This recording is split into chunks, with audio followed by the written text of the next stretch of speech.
Welcome back to episode 2 of our One Piece live action adaptation series. If this is the first video you've watched, I would recommend you go back and watch the actual first video. This is number 2 in the series, covers episode 2, so if you'd like to see episode 1, head back to my previous video. I should have them in a playlist or something. We're going to jump right into it. This one was okay. There was once again, there's always little bits that you don't really understand, but for the most part, it comes together fairly well. The beginning of this episode sees Luffy, as any child would do in obtaining superpowers, you would test it out at your local bar. The bartender gives the audience a kind of description for what devil fruits are and how they give people unique abilities. Shanks is leaving. Then it cuts to Nami on their boat. It's the entire cruise together. They're on the boat that they left at the end of the previous episode, and there's Nami is still attempting to open the safe. It's still not been opened yet. It's taken her this long on the boat. I don't know why she thought she could do it while they were still in the Marine base, but they're all just talking about the One Piece, and then there's an explosion. You're not really sure what it is, and it's some sort of cloud of sleep dust, I guess, and they get attacked, and you see Buggy's ship. The crew then wakes up, and they're in some sort of crate. They're all talking to each other. You're not really sure exactly where they're at. They're all trying to figure out how to get out of there. But turns out they're in the middle of some sort of circus that's been set up by Buggy the Clown and his pirate crew. They all show up. There's a bunch of captured citizens from whatever town that they're supposed to be in. The audience is effectively hostage, I guess. Buggy's like, "You will be our audience." You get to see some of the different members of the Buggy Pirates. Luffy clapping along with them. Eventually Buggy shows up. He's pissed off. "Wrong. This is all wrong. You're all fools." I do like that they address that Moji, I believe it is. There's like Richie and Moji. So normally in the original, one of the Buggy Pirates, he has a lion. He's like a lion tamer guy. In this, there is no lion at all, and Buggy is like, "Where's the lion?" I was asking the exact same thing. At least they're aware that they didn't do it. I don't know, maybe it's just a CG budget thing. Luffy recalls seeing Buggy's wanted poster in Shellstown. He says, you're that clown guy, right? You're Binky." Buggy corrects him, and everyone kind of looks around. At least they got the nose bit right. If you didn't know Buggy's nose, he doesn't wear like a fake clown nose. That's his actual nose. Because if you look closely enough, they actually skin with pores and stuff. With those super close-ups, you're sure to see it. After Buggy walks in, he starts talking to Luffy and the crew. Because of the wanted poster, Luffy says, "Everyone in the East Blue knows who you are." And that sets Buggy off because he says nose. So every time someone mentions a nose, he gets mad. Yeah, so the actor for Buggy the Clown is a little ridiculous. Might as well make it a funny character. I suppose he is a clown, but even in the series, he is kind of a chill character that has seen a crazy rise to power. It's absolutely insane. I think some people would be unhappy that they have Buggy so much within this series because typically he's not in it this much. I don't mind the way they have him in this. Is entertaining enough. So Buggy the Clown decides to reveal his master plan, his scheme, if you will. He said he was going to rob the Marine base in Shellstown, but that the Straw Hats beat him to it, and he's not very happy about that. He was going to steal it from right under their nose, and then he freaks out because he said nose, and I guess he doesn't want to say nose either. They continue talking, and Buggy's like, "You're just a nobody." He says, "I'm not a nobody. I'm going to be king of the pirates." And he says, "Oh, that's funny." And then you just cut to his crew with a little laugh banner telling the hostage audience to laugh. They do a pretty good job looking very uncomfortable. I suppose I would be if I got captured by clown pirates. So they continue talking, and it's just back and forth between Luffy and Buggy saying who's going to find the One Piece and become the pirate king. Zoro decides he has enough, and he threatens all of Buggy's crew. "You drop your weapons, I might let you live." It's not a good threat. It's like, maybe, what?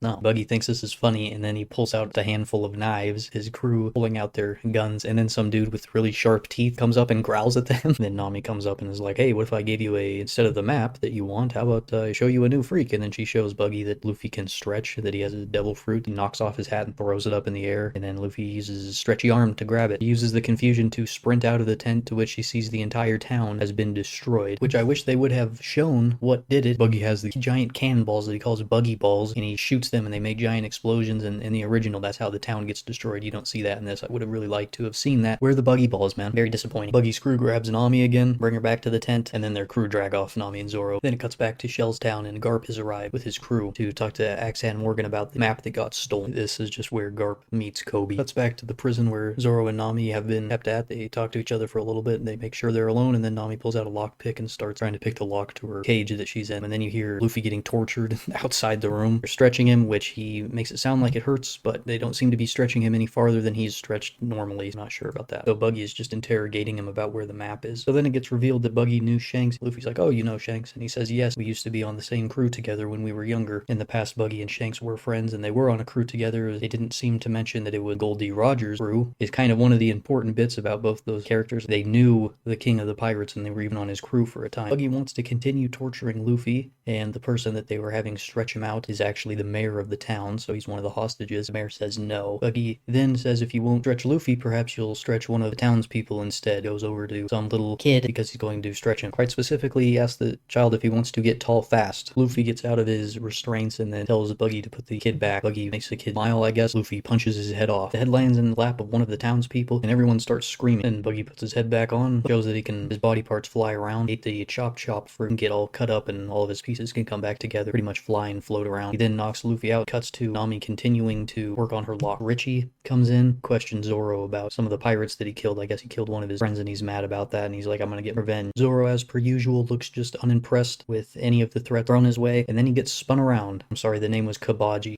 for the clown pirate. It then cuts to one of my favorite bits, the transponder snail. It's actually Garp's feeding Axehand Morgan's transponder snail, which has a little iron jaw, and he's feeding it lettuce. Don't know if it likes lettuce. It seems relatively happy with it. Garp brings in Kobe for questioning. Kobe decides to tell him the truth, even though he thinks it would get him in trouble, and Garp likes that. And you get what I'm sure has made many fans happy. You get the Bogard name drop. For those of you that don't know, Bogard is a character that shows up a few times, and he's insanely hyped up by the fandom. I don't really think very much is known about him other than he's Garp's right-hand man. Then it cuts back to the flashback. We see Luffy in the bar. The mountain bandits show back up. They start threatening bar owner and Luffy. Hank shows up to save the day with the rest of his crew. The mountain bandits get mad. The mountain bandits like, kill them all. Then it starts a proper brawl. Lucky Roo's just sitting there trying to eat some of that lamb, and then he gets attacked by a bandit. Yasop's just sitting there chilling and trying to enjoy a drink. One last swig before I get into this brawl. You get to see some of his skills as sniper of the red-haired pirate. Starts doing some crazy trick shots. I've seen some complaints about Ben Beckman's character, like he just looks way too old and, I don't know, haggard perhaps. I guess he doesn't seem as lively as the other core members of the red hair crew. You get a sequence where it's kind of a long shot where they're just beating people up while the camera's kind of scrolling to the side. Then it cuts back to the present day, and Luffy's in some sort of water tank getting seawater dripped into it. If you didn't know, devil fruit users cannot swim. Buggy's just using this like, where's the map? You're gonna give me the map or you can drown. They have little kelp in the tank. Buggy tries to get Luffy to join his crew. Of course he says no. Not much else happens there. Then you're sent back into the flashback. Luffy has been kidnapped by the head of the mountain bandits, and he's out in a boat, and he's like, haha, no one's gonna save you now. He throws Luffy into the ocean. He starts drowning. Shanks comes and saves Luffy. Then you get to see the Lord of the Coast, a sea king. If you didn't know, a sea king is just a giant sea monster that if you go in the wrong spot, destroy your ship and eat your whole crew. They're massive. These creatures are huge. The problem I have with this scene, Shanks saves Luffy, the Lord of the Coast shows up, but they have a little stare down first before the Lord of the Coast even tries to attack. Well, I'm sure you could have dodged. I suppose I've always had a bit of a problem with this bit still has just never made sense to me. I understand that it's supposed to be 10 years prior. I don't know. If he has the ability to scare off the thing by looking at it, I still don't understand how he lost the arm. I get that it's important because I gave up his arm for the next generation, right? The Shanks losing his arm has always been kind of a just contrived plot element to me. But with this, it really makes it look like, okay, he definitely could have dodged or done something else. I don't know. It goes back to the present, and Buggy is fucking with the straw hat. Luffy is not happy with that, as the hat is one of the most meaningful things that he has. Then it cuts back to Zoro continuing to be spun around a bunch while Kabaji throws knives at him. Nami has broken out, and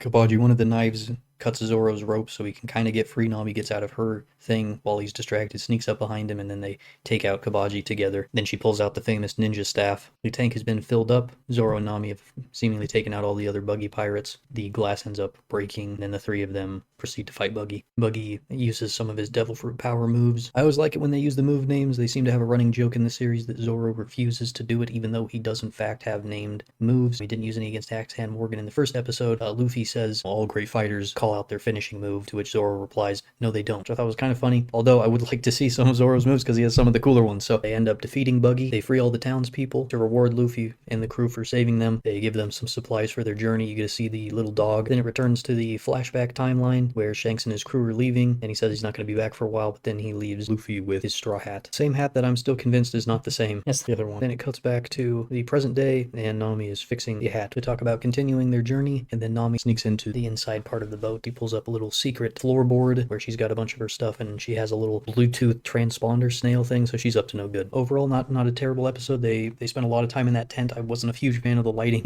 in that tent. It was still a bit dark. They still kept the same super zoom-in shots.